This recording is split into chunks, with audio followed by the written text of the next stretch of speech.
Voninahitra ho anao ilay mipetraka eo amin'ny seza fiandrianana mandrakizay. Voninahitra ho anao ilay tompony tompo sy mpanjaka ny mpanjaka. Andriamanitra tsara indrindra, Andriamanitra mahagaga, Andriamanitra mandrakizay.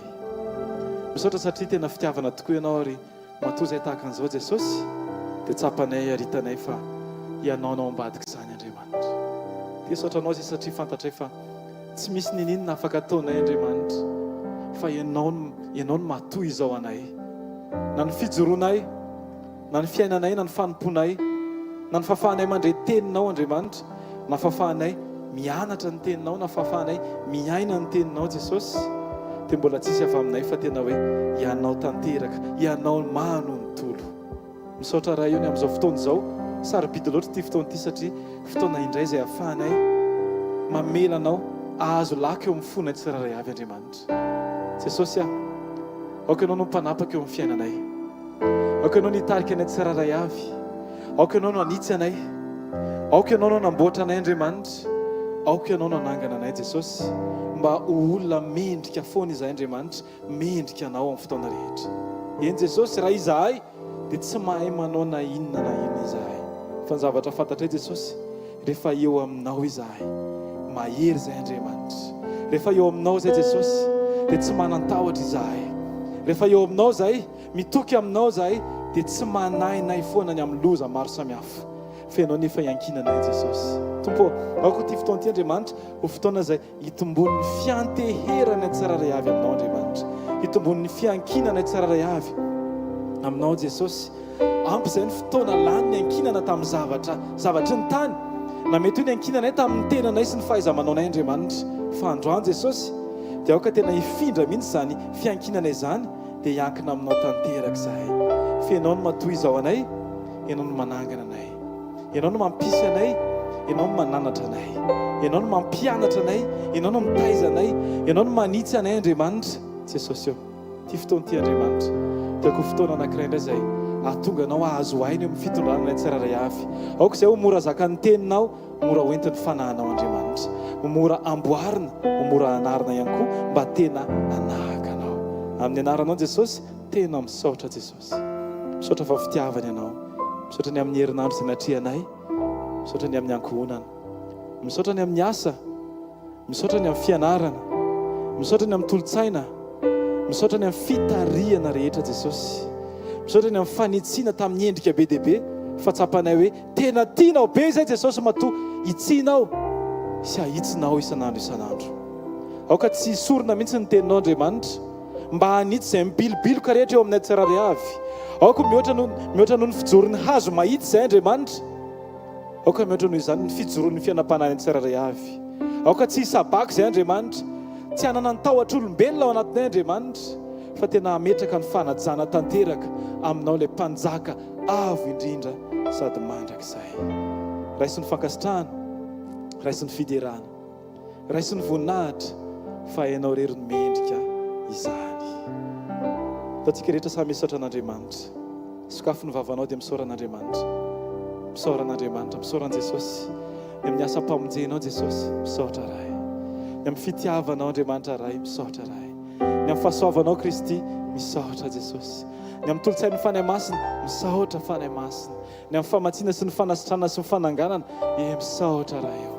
Fa tsapanay fa tsy izahay Andriamanitra no mendrika atao an'izany, fa ny fitiavanao mitobaka mahatonga anay Andriamanitra hiaina fitiavana isanandro. Misaotra Tompo, ny amin'ny maso mahita, ny amin'ny sofina mbola mandre, ny amin'ny vava mbola afaka miteny, ny amin'ny tanana mbola afaka misandratra sy manome voninahitra ny anaranao Jesosy. Tsy averanay Andriamanitra hisy zavatra hafa hisolo ny toeranay hideranao Andriamanitra, fa izay Jesosy tsy maintsy hideranao na inona zavatra mitranga Jesosy, satria izahay dia noforononao mba hanambara fiderananao, ary izay koa dia efa nomenao vava-saina izay tsy hain'ny fahavalo rehetra toerina na resena. Dia androany Jesosy ho asehonay izany fa izahay tsy maintsy mideranao Jesosy. Dia raha Andriamanitra amin'izao fotoana izao anatin'ny vavaka izay ataontsika tsirairay avy, asandaty ny narany masina, meo azy ny voninahitra, fa izy ilay mendrika hatrizay aleloia. Hozana ho anao ilay mpiady mahery, hozana ho anao ilay Andriamanitra mahagaga, hozana ho anao ilay ambony indrindra, ilay mandrakizay. Tompony fiainanay, tsy miovy ianao. Aleluia. Amen. Saika anao hitehaka mafy ho an' Jesosy amin'ity fotoana ity. dia tonono fiadanan'i Jesosy ho amin'ny olona eo akaikinao na hoe tazan-davitra fotsiny dia tonono hoe fiadanan'i Jesosy ho aminao io mihitsiny. Alleluia. Tsy mody amin'izao ianao fa mody miaraka amin'ny fiadanan'i Kristy. Amen. Amen. Dia tsika maka ny salamo fahavalo amby efapolo amby zato. Andiny voalohany ka hatramin'ny fahadimy. Salamo 148 andiny voalohany ka hatramin'ny fahadimy.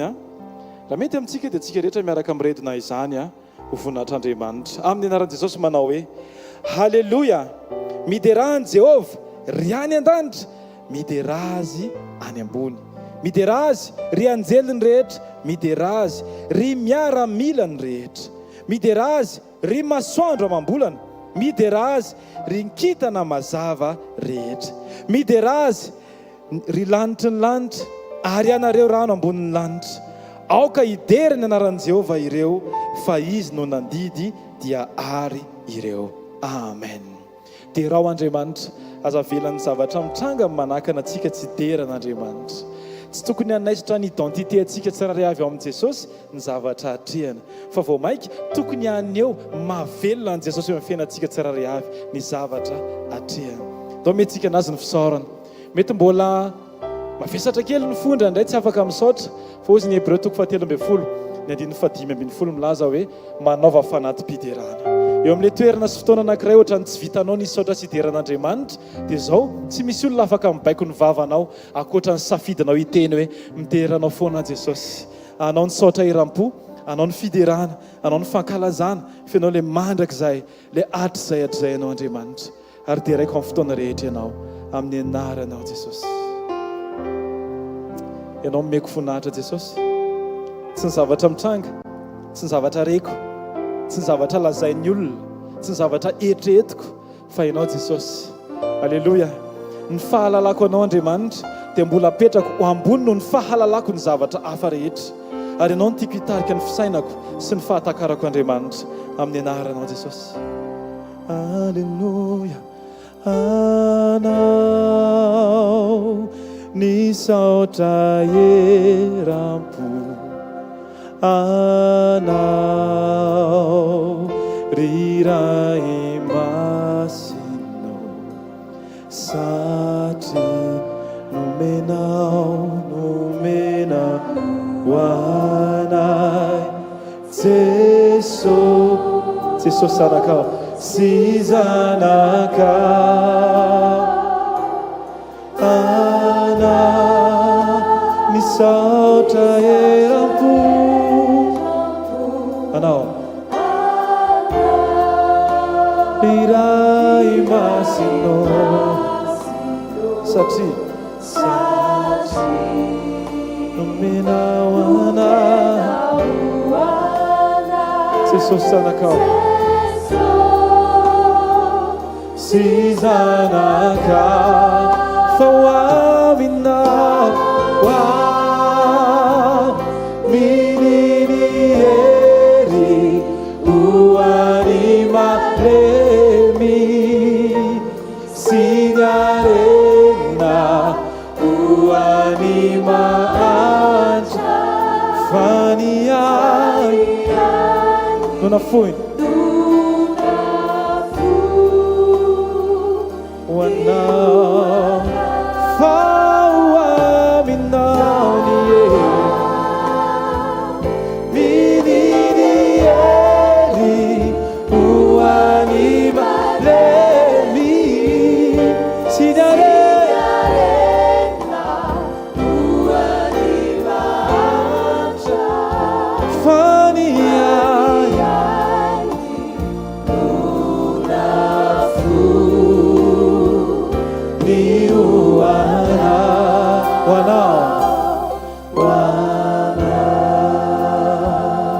Versika anao ny saotra eram-po dia asandrato ny tanao dia meo azy ny voninahitra mandrakizay sy fa izy ny mendrika izany fiderana izany.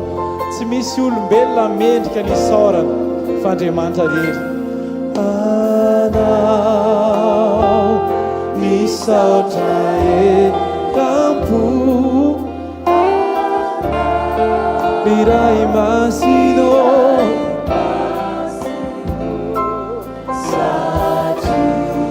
nomena ho anay Jesus izanakao anao ny saoteram-po misaotra eram-po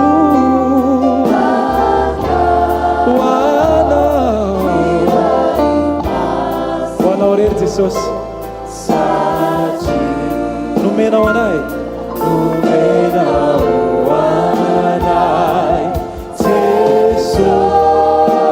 Jesus sanakao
saotra Jesosy ny amin'ny fitiavanao anay ny famondraponao anay Andriamanitra fanatolotra ny ainao famonjena ho fanavotanana saotra ray satria indraindray adinina indraindray ny misaotra Jesosy ny amin'izany asa mpamonjena zay nataonao zany Andriamanitra tsy zahay nahay nangataka dia namenao fa ny fahatsaranao mihitsy no mitobaka aminay Andriamanitra ny amin'ny zavatra mbola ho avy rehetra dia efa misaotra anao zahay Jesosy ny amin'ny zavatra tsy takatry ny saina rehetra dia efa misaotra anao zay Jesosy ny amin'ny zavatra mety mitranga ohatrany hoe tsy mitovy amin'ny eritreretiny zavatra mitranga fa zao Jesosy misaotra anao zahay Jesosy misaotra indrindra misaotra indrindra misaotra anao aho misaotra indrindra misaotra anao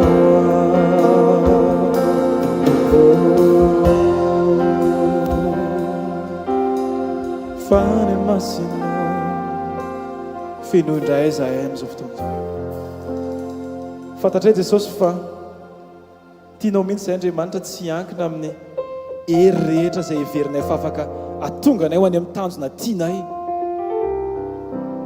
fenao mihitsy no laza fa ny fotorotoro sy mangorakoraka dia tsy ataonao tsinitsiny ohatra ny teteny anao Jesosy hoe le fotorotoro ny fanombohana tsara le fo mangorakoraka amin'ny fanombohana tsara tsy fo efa formé tsara Andriamanitra no entina makao aminao dia ampiasaina fa fo averina amin'ny voalohany Jesosy aoka ny fanainao masina indray no anangana ny tsara ry avy tahaka ny nananganana anao Jesosy Kristy tao ampasana fanaio meu hery ao fanaio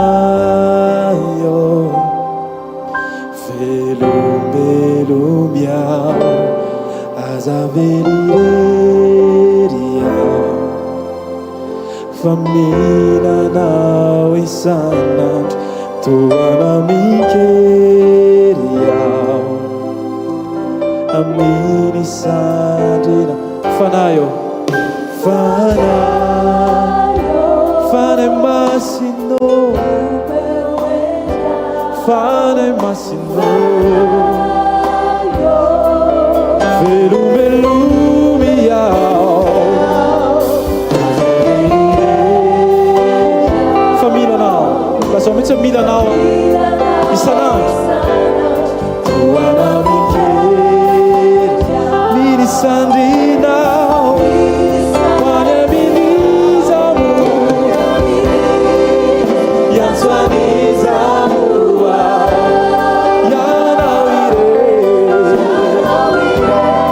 yanaure nusakai zaku usuri sitariwa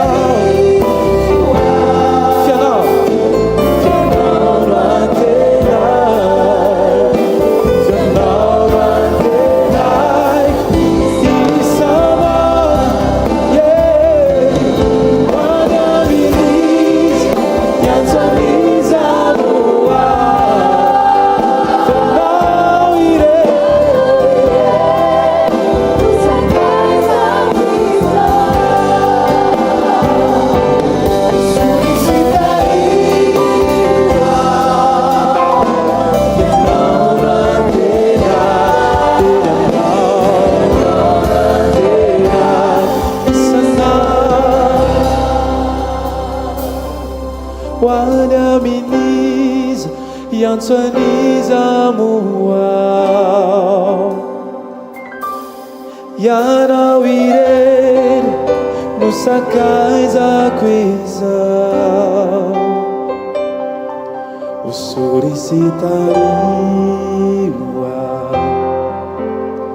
fianao no antena eny anao ianao no antena isanandro tsy manantenantenanay zahay Jesosy tsy manantena olona zahay Jesosy fa ifikitra aminao Andriamanitra satria fantatray fa ny fizahan-toetra dia mitanjona mba hahafahanay mifikitra aminao Jesosy.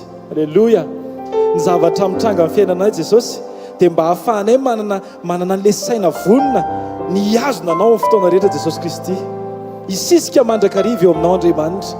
Mety betsaka ny te hanilika anay nrivotra lefa Satana sy ny zavatra ohatran'izany Andriamanitra, fa aoka tsy ny zavatra mitranga rehetra dia omenay rariny Andriamanitra, fa aoka nitokana omenay rariny dia ny fitiavanay anao Andriamanitra. Fa hoany amin'iza iantso an'iza moao ianao irery no sakaizako izao osory sy tariwa fa ianao tondro mihitsy hoe ianao mihitsy zany Jesosy ianao no antenay isanandro Tompo milanao isan'ora Tompo milanao isa-minitra isa-segondra Tompo milanao. Toantsika iankina mihoatra amin'Andriamanitra sady iran'izany isanandro zao milanao tena milanao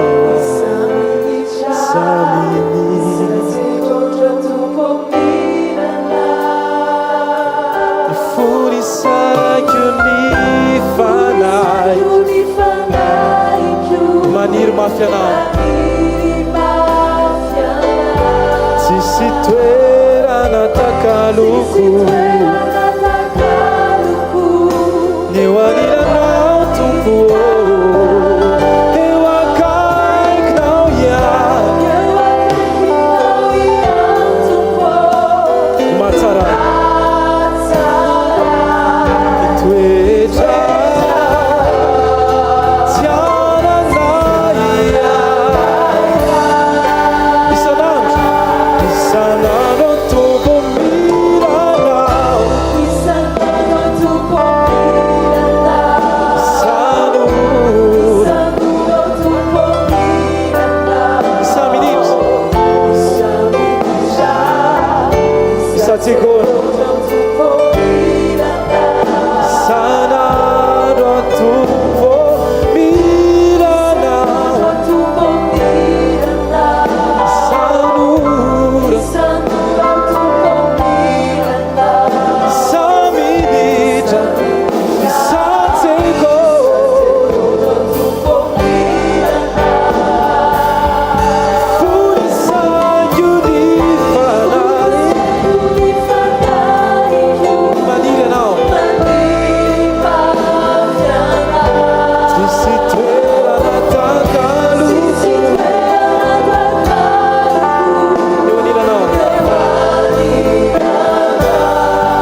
Jesosy izay misafidy ny eo anilanao mandrakarivo. Jesosy eo aleonay lavitra Andriamanitra ny toerana nisy an'ilay jiolahy zay teo anilanao tamin'ny fotoana farany. Tsy izay mpianatra nandritra ny 3 taona sy tapany fa tsy teo anilanao tamin'iny fotoana iny Andriamanitra. Aleonay ilay eo akaikinao mandrakariva Jesosy tahaka ny Maria mifidy ny anjara tsara. Jesosy eo aminao Andriamanitra ny mety aminay. Satria rehefa akaiky anao zay Andriamanitra dia azonay antoka fa ny teninao no renay rehefa madio ny fonay Andriamanitra. Tianay no eo anilanao Jesosy. Tsy ala aminao mandrakarivo eo atongotrao Andriamanitra. Ninona zavatra mitranga dia fikirinay eo atongotrao Jesosy satria eo an-toerana tena mety indrindra ho anay tsirairay avy Andriamanitra. Tianay ny eo anilanao Jesosy. Tsy hoe fanirinay fotsiny fa tena tianay mihitsy Jesosy ny eo atongotrao mandrakarivo satria eo ny tena mety eo mety aminay Andriamanitra. Eo le fananganana ny fonay tsirairay avy. Alleluia, tiako ny eo anilanao sy ny fanatrehanao, idera sy ankalazanao Jesosy, tao miao anilanao. Tsika rehetra andao iaraka. Tiako ny eo anilanao sy ny fanatrehanao,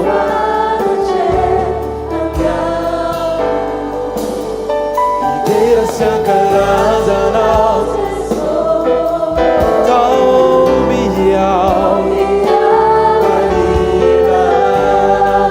Zay misy anao, zay misy anao no tiako mba hisy aiko miara-paly amina sy ny voninahitra. Izay misy anao no tiako mba hisy aiko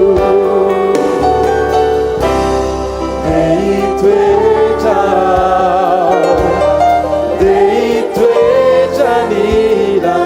Tiako ny eo anilanao. Alleluia. Tiako ny eo anilanao sy ny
ravoravo mankasitraka anao fa isaky ny misy fotoana nanay fahatsapana fa ho eo amin'ny fanatrianao zay dia velombelona amin'ny fanahinay satria ianao ndrehetra ho anay Jesosy a dia aoka amin'ity takariva ity ny fanahinao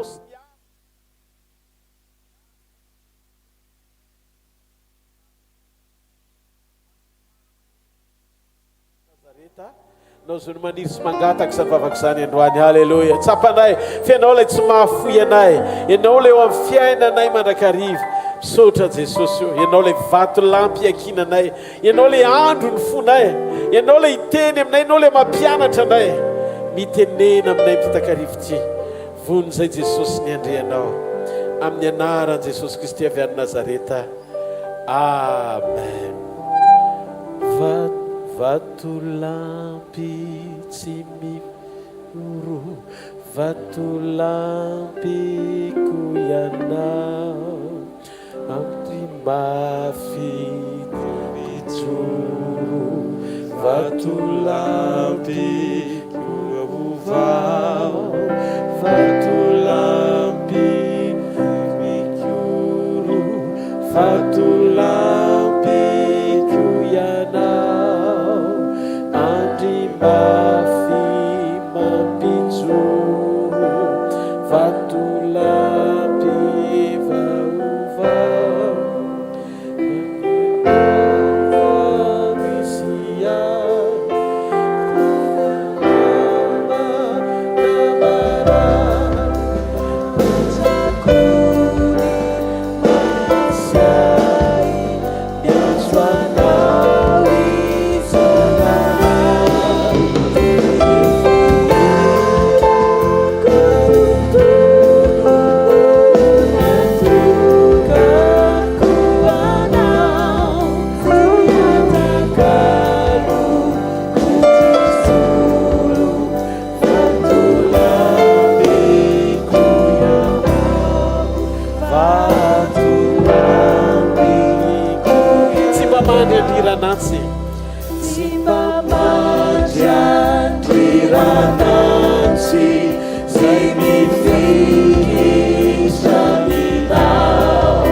Famatory ivombato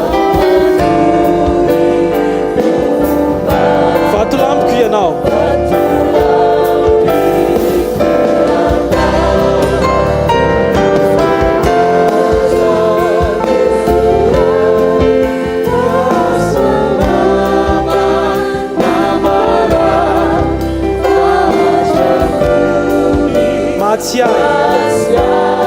miantso anao rizanahary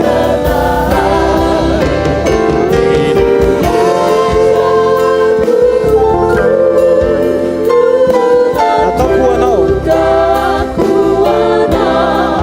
tsy atakaliko pisolo vato lampiko ianao vato lampiko ianao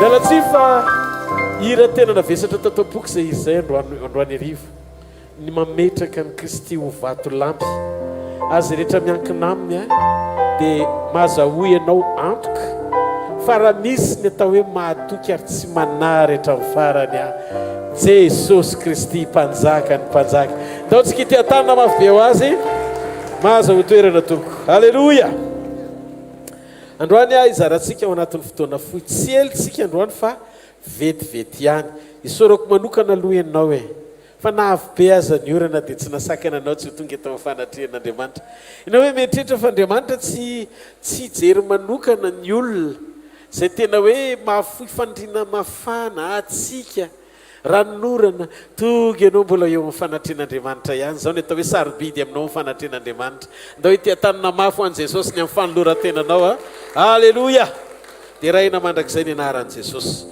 androana izara amintsika manokana aza dia atao tanjona loatra no tonga olomba ositra be ampiasain'Andriamanitra goavana fa atao faniriana lala ny ahatonga anao anomelanja ny fisian'ny fanatrehany eo amin'ny fiainanao.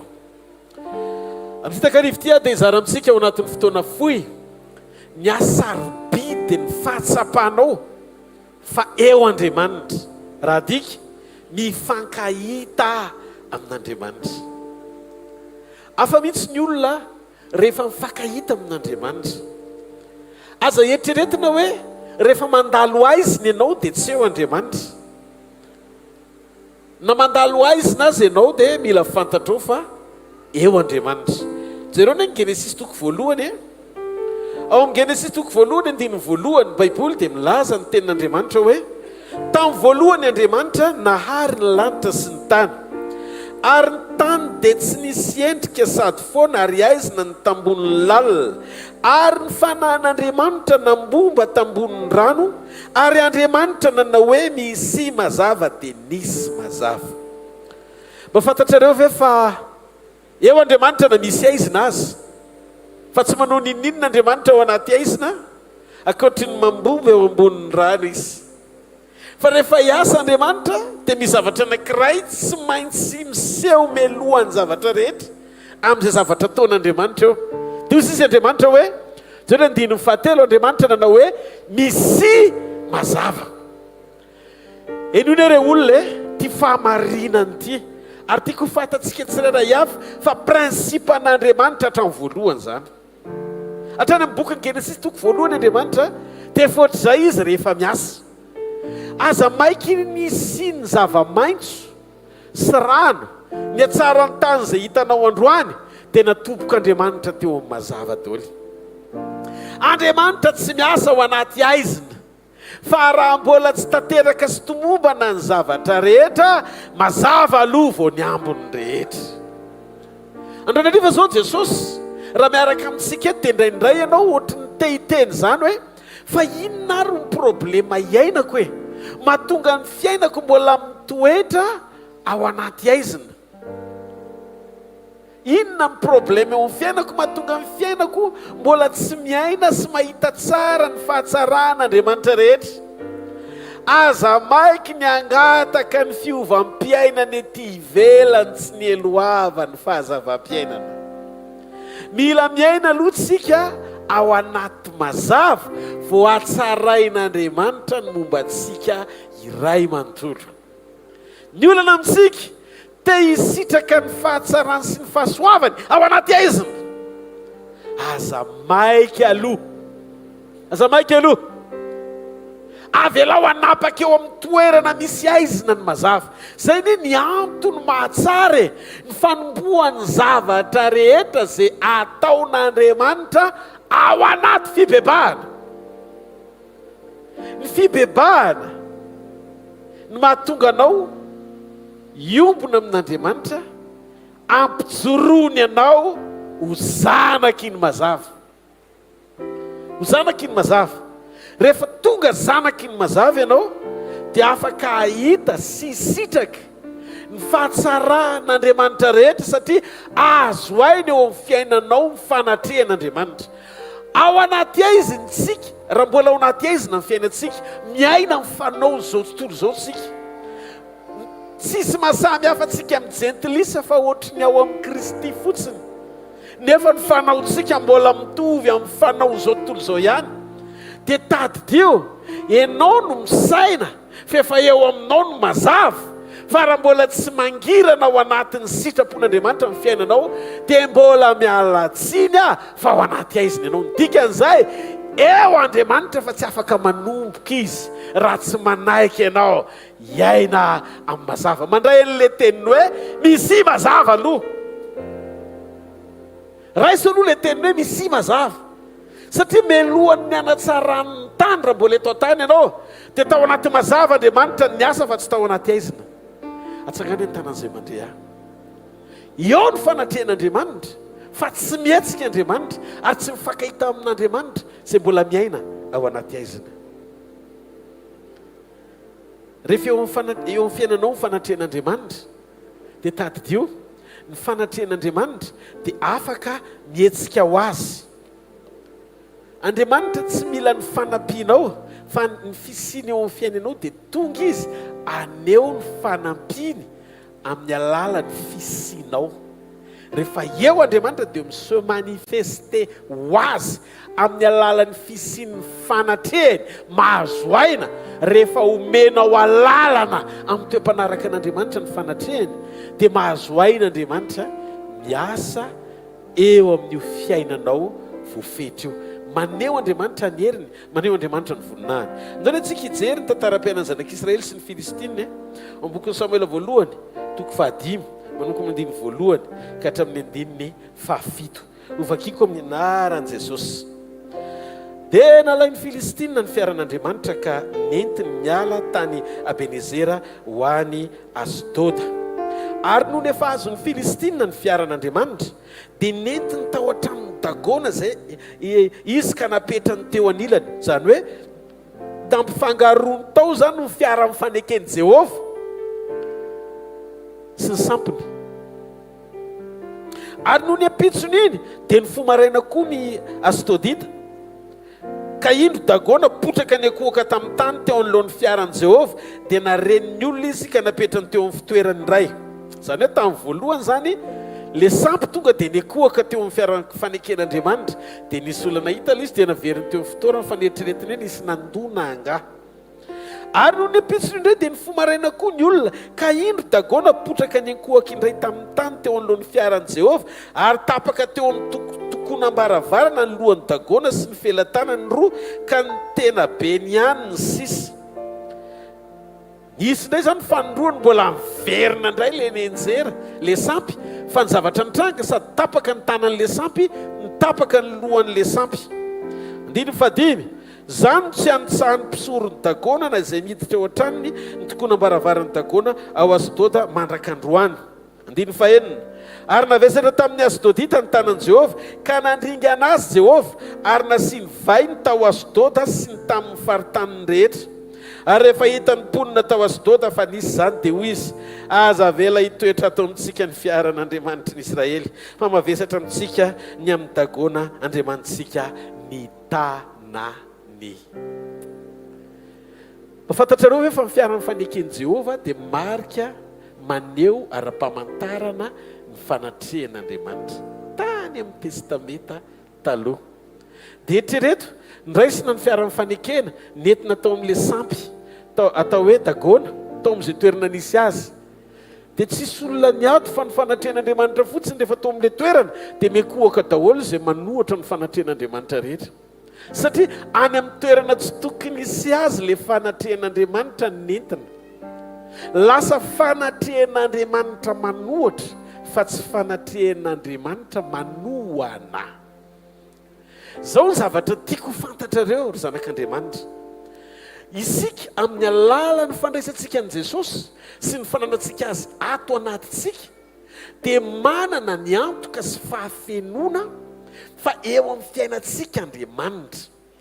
Fa ny mahatonga an'Andriamanitra tsy mihetsika hitany masika ny tanany ny fahaiza-manao sy ny fanampiny fa toy ny miafina izy dia mila mandiny tenitsika fa mbola tsy tena nandray ny tenim-pahazavany mba hahafahan'Andriamanitra miasa amin'ny alalan'ny faneketsika hiaina ao amin'ny mazava.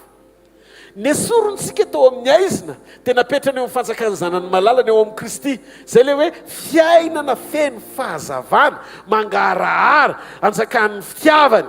Halleluja! Hiainantsika amin'ny fahamasinany, hijorotsika amin'ny fahamarinany. Rehefa tanteraka ny faneketsika hiaina eo amin'ny mazava dia tadidio tsy mila ny fanahinao amam-bavaka izy angataka mba ho tahiny ianao. Fa ny fanekenao hiaina eo amin'ny fiainana mahazanak'Andriamanitra anao ao amin'ny mazava dia anetsika n'Andriamanitra hiasa anohatra ireo karazana fahavalo rehetra mitady hamotika anao sy handrava amin'ny fiainanao fa hifankahita aminy. Voalohany, ny fanatrehan'Andriamanitra dia tsy natao hiaina any amin'ny olona tsy mahazo aina, any amin'ny olona izay tsy an'Andriamanitra. eto ny tantara dia maneho amintsika fa mendrika ho an'ny Israely ny samby fiaran' Jehova amin'ny alalan'ny fitariany Moïse mpanompony, fa tsy mendrika ho any amin'ny Filistina zay firenena tsy nisy Andriamanitra fa manompo sampy. Dia mahazonao ve le izy eo fotsiny le fiara sy le présence dia tapaka ny lohan'le sampy ny efarany, satria ny hery ny fananten'Andriamanitra eo amin'ny fiainanao dia miasa ho azy sy mila mifanampianao, fa ianao fotsiny manaiky iaina eo amin'ny mazava mba hafan'Andriamanitra manao zay tiany amin'ny alalan'ny fisiny eo amin'ny fiainanao eo. Zay no mahatonga antsika mandroso ao anatin'ny fanitsitoetra sy fomba fiainana, manaiky ho tariany fanamasina anana ny fiainany, anamorana Andriamanitra ny fidirany an-tsehatra, hitondra ny fanatrehany, ny hetsiky ny fanatrehany amin'ny alalan'ny fisinao. Tsy mila hoentina mambavaka ny hetsiky Andriamanitra sy ny fanampiany rehefa tanteraka ny fijoronao ao amin'ny sitrapony tsy maretiaka ao an'Andriamanitra.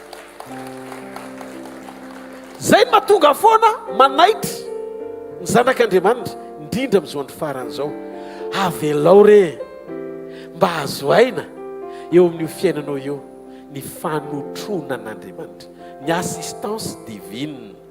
Avelao tsika mba hisitraka n'izany assistance divine zany. Aza mpahoriana izao fiainan'izao loatra ao anaty toloko, satria be dia be ny zavatra tsy voatery ho tanteraka eo amin'ny fiainanao nefa irinao mba ho ataon'Andriamanitra eo amin'ny fiainanao. Aza mandany fotoana mamoritra ny lohalikeo mba hitodiany hijery anao ao anaty fanahiana, fa mandehana ao anaty fahatokiana mampiombona ny toe-ponao manaiky ho tariana mba hitovy toetra aminy, mba hiray fo aminy, mba ho tonga olona araka ny sitrapony. Rehefa tanteraka izay dia mazava eo imaso ny fiainanao, ary izy tsy mila hoentina mambavaka vao manampy sy manokatra ny lalany ny amin'izay fitahiana rehetra ilainao aminy, fa izy afaka miditra tsetra manao zay tiany satria fananany ianao. Tsy mahareteka ho an'Andriamanitra. Halleluja, halleluja. Mba fantatra anao hoe fa samy teo amin'ny fanatren'Andriamanitra daholo ny tena rehetra teo amin'ny loholon'ny Israely, fa ny any Arona rery ny nakasitrahany dia nitsimoka sy tonga dia namoa. Raha vo aminao ny fankasitrahan'Andriamanitra sy ny fifidianan'Andriamanitra ary mifany andren'Andriamanitra dia aza mangovotra na matahotra zany, fa any amin'ny sampilali ny firenena menkoaka sy tapadoa rehefa mitonatona any ny fanatren'Andriamanitra any amin'izay toerana tsy tokony andehanatra. Tsy ianao ny tokony orooro rehefa tonga any amin'ny trano feno ody sampy, fa ny sampony miorooro sy matahotra satria maty ny heriny rehefa tonga amin'izany toerana izany ianao, satria olo ny fahazavana sy zanak'Andriamanitra. Ataovy azo antoka fotsiny fa feno ao amin'ny fiainanao ny fanatrehany, fa rehefa feno eo amin'ny fiainanao ny fanatrehany, Alleluia. Tsisy ninona tokony atahorana, mahazo miseho ny aretina, mahazo manafika ny tafiotra, mahazo manakorotana ny devoly, fa ny zanak'Andriamanitra tsy maintsy ho voaka ho mpandresy. Alleluia. Pasteur Rodolfo, ahoana no nanako fahatsapana fa eo amin'ny fiainako ny fanatrehan'Andriamanitra misy fiadanam-po ao anatinao, misy fitsarana, tsy ny zavatra rehetra akory no milamina dia mampitsahatra anao, fa raha zay fitsarana vokatry ny fahafenon'ny mamona indray zay na ny fahafenon'izay ilaina. Zay ny itovizantsika amin'ny biby, ny liona tsy manaikitra anao rehefa voky izy, fa tsy hoe namany akory ianao roatra ka jerijereny eo anatin'ny avokisany, fa efa misaina sy mieritreritra lavitra izy hoe rovina indray reny nofo reny ny sakafo fa velao aloha andehandeha. Atsaka re tarazy avane tsy midika hoe tiany ianao, fa mijery taratra anao izy ao anatin'ny avokisany, dia ohatry ny tsara fanahy aminao izy satria efa feno izay ilainy. Ny itovizan'ny olona amin'ny biby dia faly koa ny olona manofo azy, olona biby zay le nofo rehefa satisfait izy rehefa feno ny besoiny. Sakafo rehefa feno, vola rehefa feno, reny zavatra rehetrarehetra reny zany dia singa amatarana antsika hitovy amin'ireo karazana voary rehetra izay noforon'Andriamanitra tao edena toy ny biby zay le aranofo. fa ny olona rehefa ara-panahy dia manana satisfaction surnaturelle. Zay tsy le voajanahary fa vokatry ny fisian'Andriamanitra ao anatin'ny olona. Inona ny fisian'Andriamanitra ao anatin'ny olona mitondra an'izay fitsarana zay? Zay le fiasan'ny fanamasina manome fahatsapana, ny fisian'ny fanatreny ho ambony sy mihoatra lavitra ny fahabankana rehetra atrenao eo amin'ny fiainana. Tsy maredy eka ho an'Andriamanitra. Azonareo ve me manomboka misy fiadanana ao anatinao satria azonao antoka fa tsara fiombonana amin'Andriamanitra ianao. Nareo ve tsy manam-pahatsapana hoe renao koa ao anatinao ao rehefa hoe tsara fihavanana amin'i Jesosy ianao dia misy fo zay tena henonao mihitsy hoe mitsahatra be ny ao anatinao, mahita fiadanana ianao. Ohatrindrenao zany hoe mety tsisy vary ao an-trano, mety tsy mbola misy ny laoka, mbola mety tsy misy ny zavatra rehetra, fa zao tsy mampaninona fa rehefa fely le fampahirezana ao anatin'ny fonao dia tsy maharesy ny fonao tsy trotra fiderana ho an'Andriamanitra zay fanoerana atreanao ka mitady ampiraviravin-tananao satria heverinao fa mafy loatra atreanao eo amin'ny fiainana. Dia mandeha zay tato amin'ny asa fanompoana, tsy haiko na ho tobina tsy ao fa ny toby misy ihany ny koralina na hitan'izay vavolombelona zay. Izy menakavy kely vita fivoriana ohatr' zao le penakavy dia nody tany an-trano, tsisy vary, tsisy laoka, tsisy nininina, tena foana ny tao an-trano.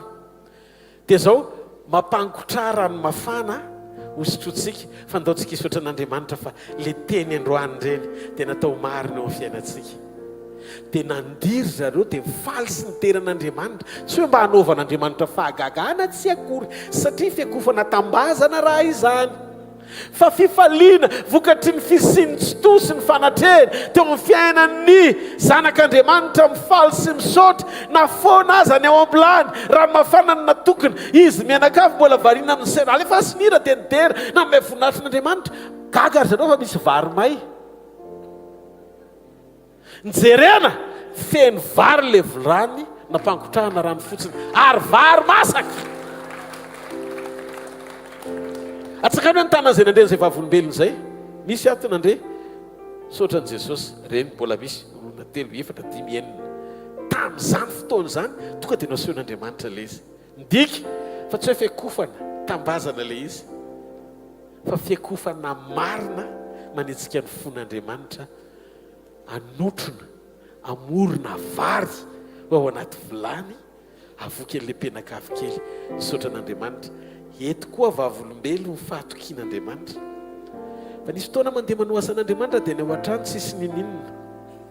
Dia rehefa tsisy nininina ao an-trano ianao tsy mandeha mangataka any aman'olona hoe mba saoveo zay na jereo fa mandeha mitoroteny dia vita ny asa dia mandeha mody amin'izay tonga avy any izy miankonako ao an-trano tsisy nininina dia ozy izy mama tamin'izay tena tsisy nininina ny ato an-trano tsisy atokony zazakely efa hatramin'ny atandrony tsy ninan-kanina dia ozy zany ve ho dia ho possible dia soa ihany izy fa mivavaka fanomboka niketroketrona ratsy zay ny tarehany midika zany hoe le zazakely ve tsy mihinana dia mbola ohatr' izany ny fanontanianao fa vavolombelona Jesosy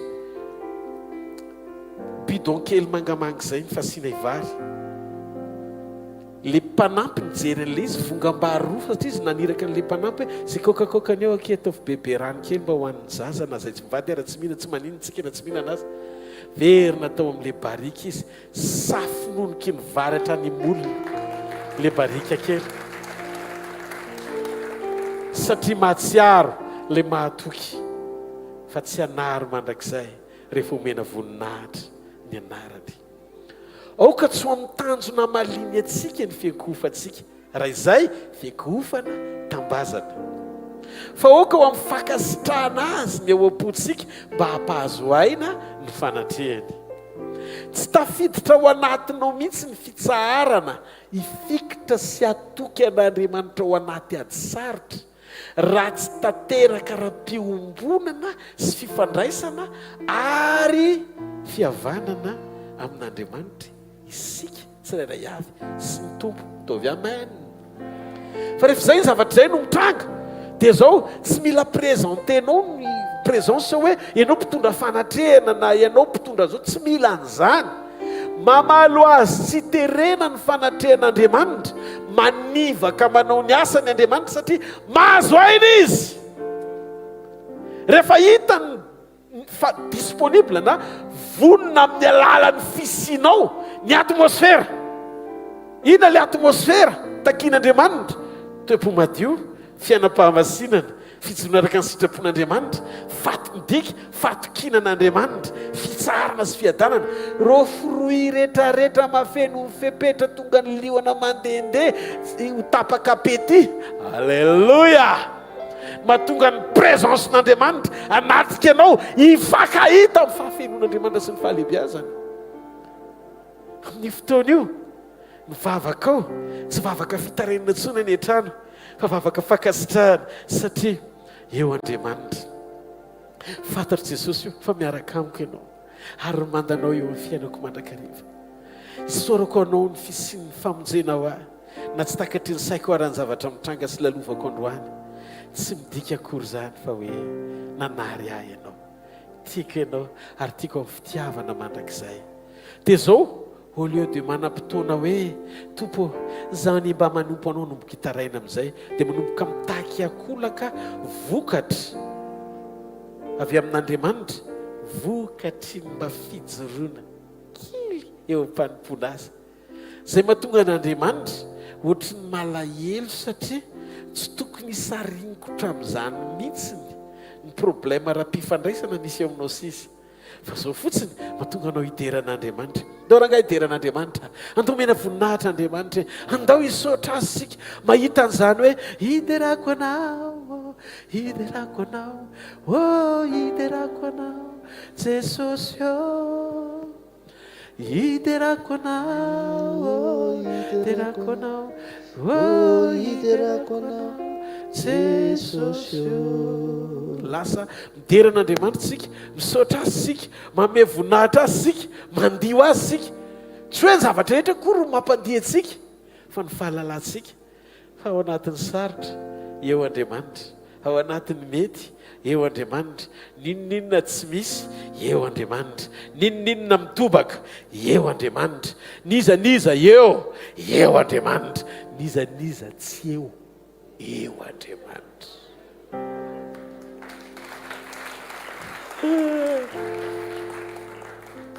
Dia jereo anie misy fotoana ianao mandeha indraindray rehefa vesara ranofo eo am-panompoana dia kristianina ranofo. Izy io kristianina ranofo le mitoloko fa mbola tsy tanteraka izay ilaina. Aiza ihany ny fanasitranana, aiza ihany ny ankonana, aiza ny vady, aiza ny trano, aiza ny vola. Tompo tena zany ka nanompo anao hoe za efa nafoy ny zavatra rehetra ka nanaraka anao valiny. Tsy tonga dia nomeny Jesosy trano be dia be Petera hoe marina tokoa fa kay moa ianao efa nafoy ny zavatra rehetra niaraka tamiko, mendrika an'ilay diamant. Fa nipitika izy ny teny, Pierre, hatramin'izay niarahanao tamiko ve mbola nisy nampahory ianao?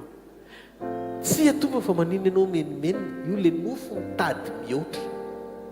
Ampy eny mamy manatany eny efitra, sakafo avy any an-danitra, feno otrikaina rehetra ilaina. Inona ny ilainao?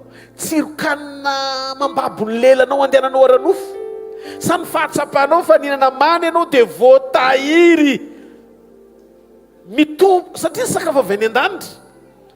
Dia lasa mitondra fiainana hatramin'ny lamba ny eny an-dalana mitombo. Ianao kosa aloha tsy hita Gucci ihany, Gucci ny tadiavinao, efa ranofo kosa zany. Fa tsy mampanina rehefa tsy mitanjaka ianao fa nakosy hatramin'ny fahazazana azy efa polo taona tsy misolo tsy rovitra iny. Halleluja! Ny kapa anaovana misy fanatrehana dia kapa mitombo eny an-dalana, tsy le confort ilainao, tsy le zavatra confort be. Za mitady Gucci, Louis Vuitton sy inona koa moa ny anaran'izy, Burberry, Desigual. Aza tsy zavatra de marka ilaina zany, fa misoran'Andriamanitra fa ny fisianao amin'ny fiainanao ambony lavitra no izay marika tadiavinao. Navonjanak'Israely no menamana fa nitady papelika, tsirokanina nahararaka nefa ny fahafenona efa nomena.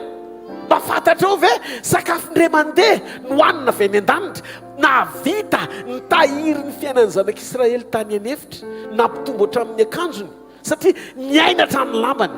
Raha ianao miaraka amin'ny fanatrehana tompon'ny fiainana tsy zavatra matimaty zany ny fiainanao. Ny masonao mety mijery elizy amin'ny fomba fijereran'ofo fa raha misokatra ara-panahy izay manana an' Jesosy no manana fiainana mandrakizay. Halleluja. Nanteny zanak'Israely tsy rofotra ny akanjony izay 100 taona izay tany anefitra. Vokatry n'inona connecté tamin'Andriamanitra. Halleluja. Halleluja. Nidina mana. Ninona ny zanak'Israely. Boky ny Salamo miteny hoe sakafo avy any an-danitra. Dia ilay izy hohaniny tsy fantany fa mihoatra ny otrikaina ny tao anatin'le mana. Nitatra hatrany amin'ny akanjo ny herin'le mana satria ny atsembohany mitondra singa avy any an-danitra. Halleluja. Dia miampita amin'ny akanjony dia lasa voatahiry miampita amin'ny akanjony koa ny fiainany. Dia eritreretra hoe zaza mena vava le akanjo tsy rovotra tsy hoe makakakaka be dia mitanjaka izy fa sady nenatevina nanomboka ny angeza dia raha koso zany le izy tsisy akanjo anefa dia koso ngeza be mandeha mbola mandeha mikapakapa kely ohatrany zaza voateraka ohatran'iny angezan'le kapa nitatra ny angeza sady tsy rovotra satria nisy fiainana teo aminy teo ny fanatrehan'Andriamanitra.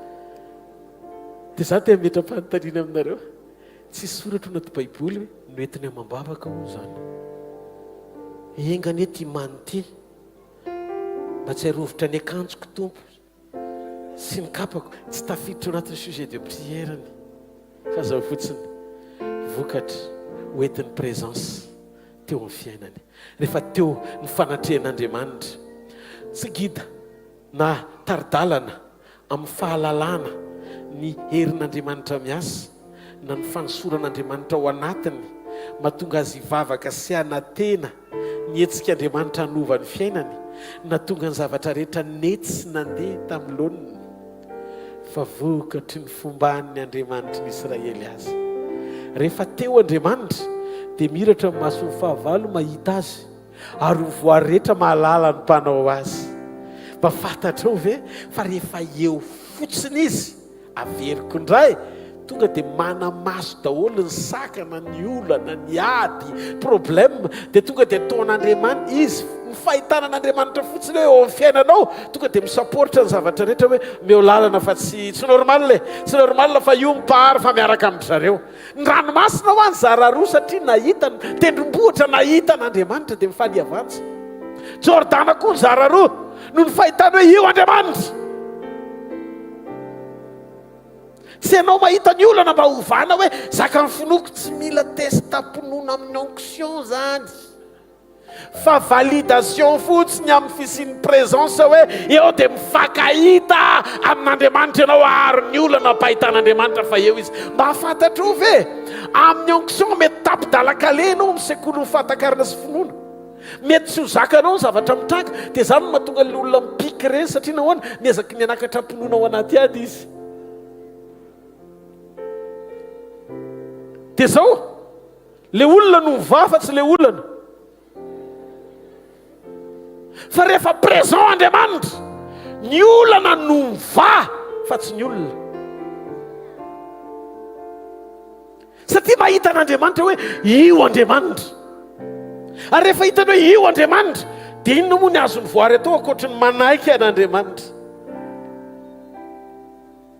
Zay no niarako antsika lesiny sekolon'ny fiainana aoko zaka n'ilay zanak'Andriamanitra ao anatinao ny mombanao manontolo dia mba tsy hainao tsoa ny velona fa izy ny velona ao anatinao ary rehefa izy ny velona ny zavatra rehetra izay noharian'Andriamanitra dia miandry fatratra ny ampisehoana ny endriky ny zanak'Andriamanitra avy ao anatinao. Ny endriky Andriamanitra ao anatinao no miseho. Ino ireo endriky Andriamanitra ireo? Pasteur Rodolphe verina ndray ve tsika fruit de l'esprit vokatry ny fanahy voajereny ianao toatry ny masony Jesosy mijery. Jerena mifonao olona tsotra kely mora lahatra zany. Nanderany olona miteny hoe andana makany amin'iny olo iny fa iny mora ampiresahana sy mora rarotona satria malemy fo kely. Dia hozy ny olona hoe iny koa dia tena misy favoazana mihitsy a. Aiza koa dia efa faiko zao hoe zavatra ohatrao dia mbola jereo fa manaiky any. Mora alahatra. Jamais miady ho anao zany satria efa nanazatra amin'ny fonao ianao, tsy aro ny tenanao sy ady ho anao, fa efa nametraka ianao miadinao ho adin'Andriamanitra satria ianao nampianarina angina fa Jehova hiady ho anao. Alleluia. Rehefa nikendra Arona teo sisy numéro 17-23 ary noho ny impitso dia niditra tao amin'ny tranolay ny vavolombelona Moïse ary ny fanitsimoko ny teny Arona izay ho an'ny taranak'Levy dia nanaroka sy namono ka namoa amigdala. Vitan'Andriamanitra mampitsimoka tena maina tonga dia velona. Ny alina ray manontolo tonga dia nitsimoka tonga dia namololona tonga dia namoa. Accélération divine. Fa aza mamaritra ny fisehoan'Andriamanitra miracle. Fa misy miracle fananarana, misy miracle fakatoavana. Hoe ekeny ianao akasitrahany anaporofony miaraka aminao izy. Dia misy koa miracle tena anehoana mihitsy ny hoe izy dia Andriamanitra mbola mikasika ny fiainanao mandrakandroany. Meko reo ohatra anankitelo reo. Miracle tamin'ny Jona, petrapetraka eo ambony eny amin'ny avony izy mangaingaina be satria Jona somary ohatrany hoe tsy ampy volo izy. Dia ngaina be ny andro dia mipetraka teo Jona. Inona ny petrahany teo? Falony izy hitan'le firenena mirefotra satria efa avy nitoroteny zany izy. Dia eo amin'izay efa voarainy daholo ny marina. Andriamanitra tsy mandringana olona tsy nandray fahamarinana zany fa miala ny Andriamanitra vao mampiatra famaizana. Dia mipetraka eo izy dia falony izy dia hita hoe rava amin'izay zany zao ny tanin'ny Filistina Niniva. Kanjo ny olona bebaka. Dia rehefa mibebaka ny olona tsy zakany satria izy tia hita ny fireneny ho rava. Fa valiny jiosy ny Filistina tamin'izany. Toy izy Andriamanitra anaovako miracle Jona. Tanatanamanga ny ray andro teo ny eo tonga dia nisy tanatanamanga tonga dia nialika izy. Tonga dia faly izy Andriamanitra koa ny amin'ny côtény. Nefa nanao miracle Andriamanitra antsina ny toepony. Vetivety eo tonga dia nataon'Andriamanitra tsisy le izy. Tonga dia tezitra be izy hoe fa manina ny ataonao ohatran'izao, ny andro mbola mafana, le tanatanamanga ny esorinao. Teo izy Andriamanitra. Lenao tanatanamanga tsy sasaranao fa ndray alina monja ozy izy nataoko tonga dia io. Fa tsy mahitreretinao ny atao poko. Jereo izy izy firenena ngeza be ohatran'io tianao arotana nefa ny jereo. Fa za tsy Andriamanitra, ny eo ampon'Andriamanitra tsy andringana fa ny ampon'Andriamanitra amonjy.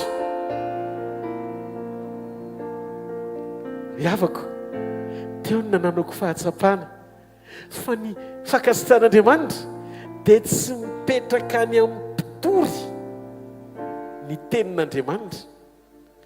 Manambara sy mampanantena ny olona ny fahaiza-manao n'Andriamanitra mba hatonga ny olona naraka an'Andriamanitra aranofo.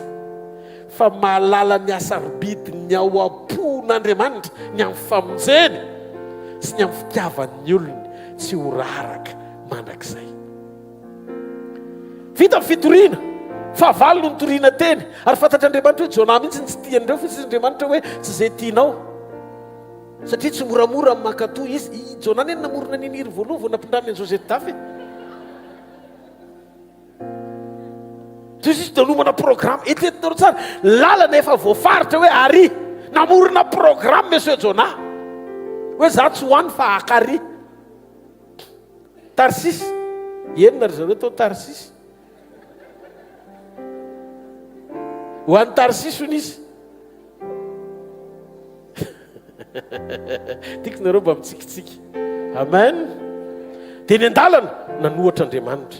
Tetikoa tao dagona nametrana ny fanatrehan'Andriamanitra nanohatra Andriamanitra.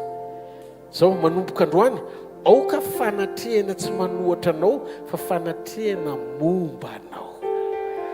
Atsangao ny tanan'izay olona mandre teneno Andriamanitra manomboka androany Andriamanitra ilaiko ny fanatrehanao ho fanatrehana momba fa tsy fanatrehana manohatra avereny fantatry ny fiasanao fianao Andriamanitra tia miasa ao anaty mazava tarafo amin'ny fahazavanao ny foko mba hampahazoainanao ny fisiko raha zany ny tononkira mambe asiteka ao an'Andriamanitra raha zany tononkira tena mambe zany tarafo amin'ny fahazavanao ny fisiko mba hampahazoainanao ny fisiko. Halleluja. Rehefa tonga eo amin'ilay mazava ianao mahazoaina Andriamanitra amin'izay misy hazo misy izao misy rano afaka amin'izay Andriamanitra mamoaka tany mamoaka filinina ny rehetra izy fa problème antsika terentsika Andriamanitra rehefa mitsilo anao ianao maizina be ny fonao 20 taona anao manompo an'Andriamanitra fa kainao tsy manam-pitiavana maizina zany dia inona zany ilay fahatsarana mitranga eo amin'ny fiainanao iny mety fitondrana Andriamanitra mibavaka ny hafa na fijeren'ny hafa fa tsy avy aminao ilay izy zay Andriamanitra 20 taona manompo an'Andriamanitra fa mora mankahala faran'izay zoka maizina zany ny ao an-trano mora tonga dia maizina be mifonao dia mivavanao mora manozina aizina zany tsy mazaka amin'ny fitondran'Andriamanitra mbola aizina zany be dia be no karazana izy nefa ianao amin'io terenao Andriamanitra anao zava-mahagaga ny fiainanao nefa ianao tsy mandray an'ilay misy mazava akory misy mazava dia tokony hisy zany ndikany hoe mazava mivafo ianao bon Andriamanitra raha zay ny ilainao amiko dia manolo tena amin'ny fomba tsotra manaiky ny ovainao zany eny atao hoe olona fiangonana mpakariny sady alalany ianao le izy no anovany ianao le izy no ikarakarany fiainanao le izy no anotronany ianao le izy ary fa izy no eo dia tadidio mety ny zavatra rehetra mety foana ohatrany ianao zany hoe mora lahatra kely ny fonao rehefa feno Andriamanitra mora lahatra kely say zany say zao ndray zany zavatra tianao atao dia sensible amin'ny feon'Andriamanitra ianao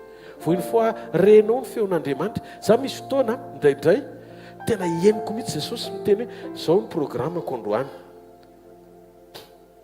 dia misy fotoana izy tena miteny mihitsy hoe androany hiaseto ny fanahy faminaniana dia rehefa miasa ny fanahy faminaniana dia miasa ao anatin'izay fanahy zay Andriamanitra fa tsy isan'andro Andriamanitra aloha manao an'le izy dia misy fotoana izy miteny hoe zao ndray atao fatan'izany le oampon'le olona manatrika eo dia izy no manatanteraka an'le izy sy mampilaza an'le izy dia tanteran'le izy dia mety le izy atsangano an-tanan'izay mandray aho diky tsika mila sensible amin'ny feon'Andriamanitra ny olona tian'Andriamanitra dia matsilo miaino an'Andriamanitra mety misy zavatra tenen'Andriamanitra aminao tia le toetranao ty tena tsy tiako misy tia le zavatra kely ohatr'izao ty kanefa iny tia ny devoly takomana hoe iny tsy dia mampanina no famindrapon'Andriamanitra fa tsy grave noho ity misy zavatra nandray akelezinao nefa mavesatra be ao am-pon'Andriamanitra le izy dia manomboka androany ho eto ao anaty fandinitena ao anatin'ny sekoly fandinitena no mombanao mba hoe sorona zay sakana rehetra tsy mampahazo aina ny fanatrehany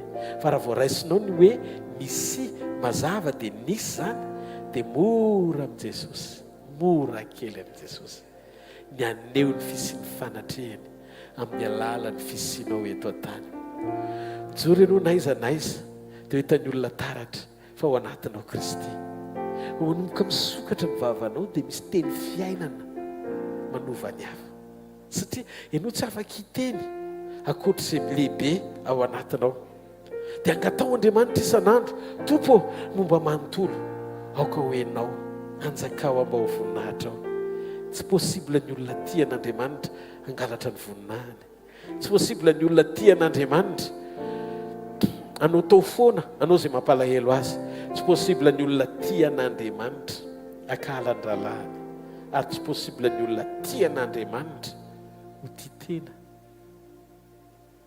fa rehefa ao anatinao ny fitiavana an'Andriamanitra dia tsy le karazan'olona mitsetratsetra teny reny ianao misy olona dia hitako iny mandeha nijery nalahelo azy fa tena nitomany be misy izy fa inona mampitomany hoe veriko fa fibebahany malahelo ny tena koa diso fanantenana be mihitsy fitserana tena le izy fa maninona ianao malahelo ny tenanao? Andriamanitra efa nitondra ny alahelonao fa tsy mifankahita amin'ny mahatonga no mitomany ohatran'io. Aza mitsetra teny zany mivoninahitra Andriamanitra dia avelao izy aso ny fiainanao. Ataovy izay tsara fihavananareo mianaka fa ho hitanao fa izay zavatra rehetra mandalo lasa tsikitsiky mampiorina anao fa tsy olana mampitanondrika anao. Ho ao aminao ny fiadanan'i Jesosy ny fahasoavana ary mino fa izany teny izany ho vato fantsika hampijoro anao tsy saraka na ho tafasaraka amin'ny fanatrehan'Andriamanitra fa ho karazana mpanompo ho tronon'Andriamanitra mandra-pialanao eto an-tany sy onany aminao eny amin'ny raha amin'ny lanitra ampakarany ianao. Tsangano amin'ny toerana misy ianao afaofaino amin'ny lanitra ny tanao dia misaora azy amin'ny fonao manontolo. Maka sitraka Jesosy, misaotra anao any amin'ny fitiavanao amin'ity takarivo ity, ny amin'ireo teny fiainana rehetra nomenao ampijoro anay araka ny sitraponao. Ho anao rery no fankasitrahana mandrakizay dia raha laza hery voninahitra mandrakizay ho alina hitokana mitoetra miseza fiandrianana mandrakizay mpanjaka ny mpanjaka sy tompony tompontsika rehetra anao hoe alleluia, alleluia, amen. Mazoto toerana vetivety ho amin'ny filazana azadino fotoanantsika ara-pitso maraina, fotoana spesial ho amin'ny fandraisana ny fanasan'ny tompo izara angla hafa indray Andriamanitra mahakasika momba ny fiombonana latabatra aminy sy firaisana tanteraka aminy amin'ny fandraisana. Tainy Jesosy taholy. Dahorintsika itehaka mafo an' Jesosy. Afaka tatazana ny fanatitra ao anatin'izany dia anao filazana foy isika. Alleluia. Ny fotoanantsika eto amin'ny asa fanompoana eto amin'ny hvkl-mission dia isaky ny asabotsy amin'ny 7 maraina misy ny sabotsy communion izay fotoana ahafahantsika miaraka mandray ny fanasan'ny tompo eto amin'ny trampokon'olona Analakely manomboka amin'ny 7 ora maraina. Isaky ny sabotsy amin'ny 7 maraina zany tsika dia eto amin'ny trampokon'olona Analakely miaraka mandray fanasan'ny tompo. Amen. Isorana n'Andriamanitra ny amin'ny fataterahany fotoana tamin'ny sabotsy fa tamin'ny sabotsy teo no nidiran'ny efatra mianadamianaka tao amin'ny sitrapon'Andriamanitra nahafahana nanatanteraka ny dingan'ny batisa. Andao tsika itehaka mafy ho an' Jesosy. Manomboka amin'ny latsinainy dia ny fotoanantsika koa dia tsy miova ny sekoly. Latsinainy, talata, alarobia, isaky ny latsinainy sy isaky ny talata ary isaky ny alarobia amin'ny 7 maraina. Ao amin'ny Chopu Analakely riana faharoa dia misy sekoly isa-maraina. Alleluia. Sekoly famana olana ny latsinainy, sekoly fanasitranana ny atalata ary sekoly fitahipanasy fanambinan-toetra ho an'ny tsirairay sy ho an'ny isa-tokantrano isaky ny alarobia averiko amin'ny 7 hatramin'ny 9 ora sy 9 ora sy fefany azafady. Io fotoana io tongava fa fotoana anankiray tena hoe ahafahantsika mandroso ary mitombo mahafantatra ny sitrapon'Andriamanitra mba ho ampiarintsika eo amin'ny fiainana andavanandro zany sitrapon'Andriamanitra zany. Alleluia. Be da be tsika mametraka fanontaniana indraindray hoe za pastera te handroso, inona ny ataoko mba ahafahako mandroso? Sokafana ho an'ny rehetrarehetra le izy. Isaky ny latsinainy, talata, alarobia, sekoly io tsy isy hoe fandoavam-bola. Raha io angamba nataony nandoavam-bola mety efa natavy ihany tsika. Fa ten'Andriamanitra moa tsy atao fitadiavam-bola fa tena hoe sekoly ahafahantsika mitombo amin'ny fiarahana amin'i Jesosy dia noho izany asaina ampitiavana ianao dia ankasitrahana hatrany ireo tonga manatrika an'izany sekoly zany fa kely sisa dia tsy atonona intsony ny Chopu Analakely Chopu Analakely isaky ny latsinainy sy talata sy larobia. Ndao aloha itehaka mafy ho an'i Jesosy. Amin'ny herin'ny androany tsika dia eto amin'ity toeranyity ihany amin'ny 4 zoma fanotronana. Aza dinonana manaraka ny onja-peo radio FM 90.8 na eto Antananarivo na any Antsirabe na any Majunga dia mitovy ny maridrefy ahafahantsika manaraka ny radio hvkl-mission FM 90.8. Mariana ihany koa fa ny fandaharantsika rehetra dia mandeha direct ao amin'ny page FB hvkl-mission events sy ny YouTube hvkl-mission. Alleluia.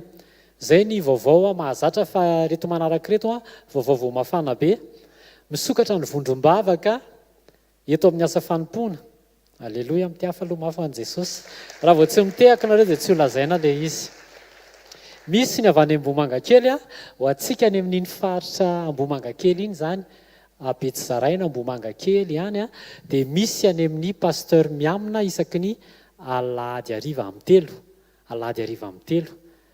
Raha any akaiky any ianao na mahalinanao zany a, tsapanao mihitsy hoe alahady maraina ianao te hivavaka be, te hamonjy fotoana ianao alahady ariva, dia atsony pasteur miamina hoe aiza moa le fotoana, dia atoranao ny repère. Misy ihany koa ny atsy Fort du Chêne irahana amin'ny pasteur Njiva, Fort du Chêne ry amin'ny terminus 194 isaky ny alahady maraina amin'ny 10 ora amin'ny hafa mafy ao an' Jesosy. Dia misy ihany koa ny ao amin'ny voninahitry ny famoronana eo an-tanimena, ao amin'ny restaurant Shalom eo amin'ny lavage côté miakatra avy aty amin'ny SFX sens unique miakatra isaky ny alahady amin'ny 7 maraina. Ireo dia zanaky ny asa fanompoana daholo ireo a, dia asaina ianao, tsy hoe asaina moa zany, eny asaina. Asaina ianao a, raha tsy manana toerana ivavahana ianao alahady, dia andao hiaraka tsika. Amen. Andao hiaraka ifampitaiza, andray ny teny avy amin'Andriamanitra, hikolokoloana ny fiainam-panahintsika. Alleloia. Tsy ataoko lava be ny fanentanana, fa satria efa tonga eto aloha ny box dia asaiky anao hitsangana, raha sitraka ao dia ahinjiro maketo amin'reto box reto ny tananao. Ray amin'ny anaran'i Jesosy, mankasitraka anao zahay, manome voninahitra anao zahay. Misaotra Jesosy a, fa ianao no nanome hery anay tsirairay avy, ahafahanay mahavory arena. Misaotra Jesosy a, fa ny fahafahanay tonga eto dia tsy ho voavidy vola mankarena, nefa izany a dia noho ny fahasoavanao, noho ny famindramponao, noho ny fitiavanao.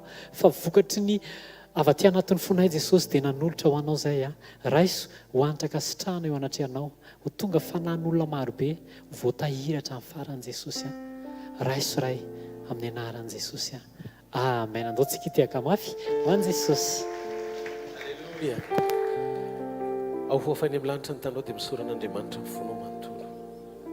Teneny Jesosy hoe sambatra ny foko manana anao Jesosy, sambatra ny fiainako satria eo ianao, tsy rery zany mandrakizay. Ianao ny mpanoana, ianao ny mpanangana, ianao ny tahiry a, ianao mitondra tahaka amin'ny fanaon'izay avy nandresy foana. Aza vely hifantoka amin'ny zavatra hitany masoko ny saiko, dia manomboka hitanondrika eritreretra hoe ho aiza ny alehako. Fa ataovy tsapako foana Jesosy isan'andro, fa eo amin'ny fiainako ianao na tsy takatry ny saiko ary ny zavatra lalovako, mila tsapako fotsiny hoe mandresy rehefa eo ianao. Tompoko Jesosy ho mioko lanja ny fanatrehanao, zany no antony mahatonga mifantoka miaraka amin'ny fanahy masina, mandroso mamoaka ireo vokatry ny fanahy, ampahazo ainanao bebe kokoa eo amin'ny fiainam-panompoko. Raiso ny haja ny voninahitra, ny saotra atolotrainao f'Andriamanitra ianao mandrakizay. Amin'ny anara mahery ny Jesosy Kristy velona masina manan-kely avy any Nazareta.